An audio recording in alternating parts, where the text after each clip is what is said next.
Hi everyone, today I'm going to talk about negative externalities of haze in Malaysia. So our assignment is based on this news article, and our group members are Lui Jenson, Ching Wei, which is me, Yu Hang, and Malcolm. So all of us are from group 76. Moving on next to the introduction part, I'll begin by introducing the issue of our group is analyzing, which is haze pollution in Malaysia. Haze has become a recurring problem in our country, mainly caused by open burning, agricultural land clearing, and peatland fires. Based on the report I mentioned just now, these activities continue to be the main contributors, and they release large amount of smoke and fine particles into the atmosphere. These issues affect many parts of Malaysia, especially major cities like Kuala Lumpur and Selangor, where air quality can decline rapidly during haze season. As a result, people experience breathing difficulties, eye irritation, and disruption to daily activities such as school closed and reduced outdoor work. Economically, the key problem is that the people who suffer the most are not the ones responsible for the pollution. The individuals or firms carrying out the burning do not bear the full cost of the damage they create, while the public faces the health and social consequences. So, overall, haze pollution is a clear example of a negative production externalities, shows how private decision can lead to wider social costs, which is why government intervention becomes necessary. So, moving on next, I'll pass it to Li Hui and explain what is a market failure. Hi, I'm Li Hui, and right now I'll be explaining why this is a market failure. The main creators of this externality are plantation companies and farmers who use open burning to clear land. They choose to burn because it is the cheapest method, so they save money by burning instead of using more expensive mechanical clearing. But the problem is, when they save money, everyone else pays the cost through air pollution, health problems and disruptions, and not the ones causing the pollution, which is why this is considered as a market failure. Alright, now I'll be discussing more on externality. So externality happens when someone's action affects other people who are not involved in the activity, which is what I said just now, like the polluters and the residents.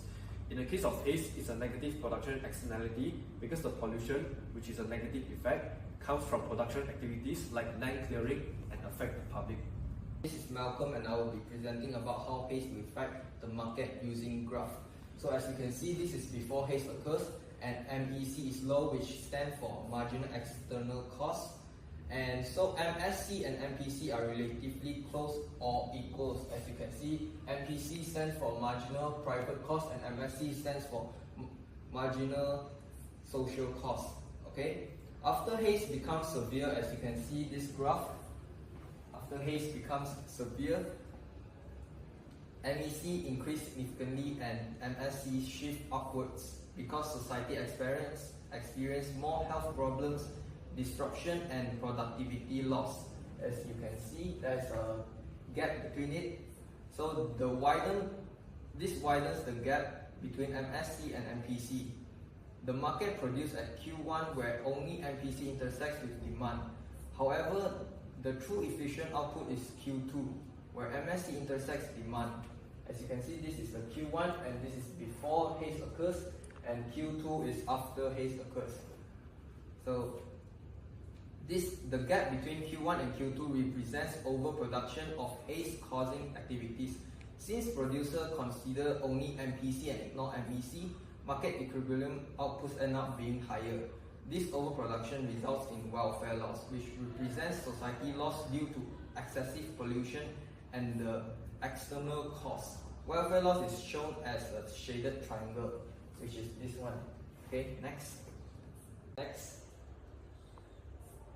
So the main stakeholder in this issue and the concerned individuals are, the first I'll be saying is the public, general public, which is the resident of Malaysians, Indonesians and Singapore will bear MEC in the form of illness, reduced visibility, cancelled flights and school closures. And next is the workers. So the workers will reflect on low worker productivity due to haze, which will decrease in the supply of production. And government incurs additional spending on healthcare enforcement and monitoring system. Business such as tourism and retail will lose revenue during severe haze periods due to reduced customer activities and safety concerns. Thank you. Hi, I'm Yu Hang. Right now, I will be discussing about the policy solutions. First, bigger one, taxes. These are based on the polluter pays principle.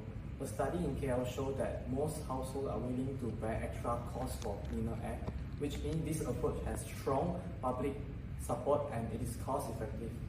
The strength here is that the alignment between economy incentive with environmental goals, while the limitation here says that taxes alone may not fully stop pollution if enforcement is weak or the firm find ways to bypass the system. Second, regulations and enforcement. By tightening rules under Environmental Act of 1974, firms are prevented from externalizing pollution costs onto society. Modern tools like drones, satellite monitoring add strength by enable real-time tracking and detection of violations, which is I mentioned here. This limitation is that this method requires significant resources, technology, and most importantly, significant government capacity, which can be costly to maintain. Hi, my name is Jenson, so I'll be talking about the conclusion. To conclude, this project helped our group understand how economics concepts work in real life, especially through the cases of haze pollution. By analyzing it as a negative production externality, we saw how activities like overburning creates social costs that are not reflected in market prices.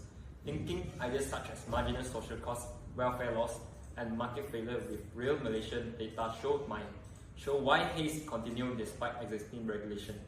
Overall, our findings show that the haze pollution remains a significant negative externalities in Malaysia. While current policies have made progress, gaps still exist in enforcement and regional cooperation.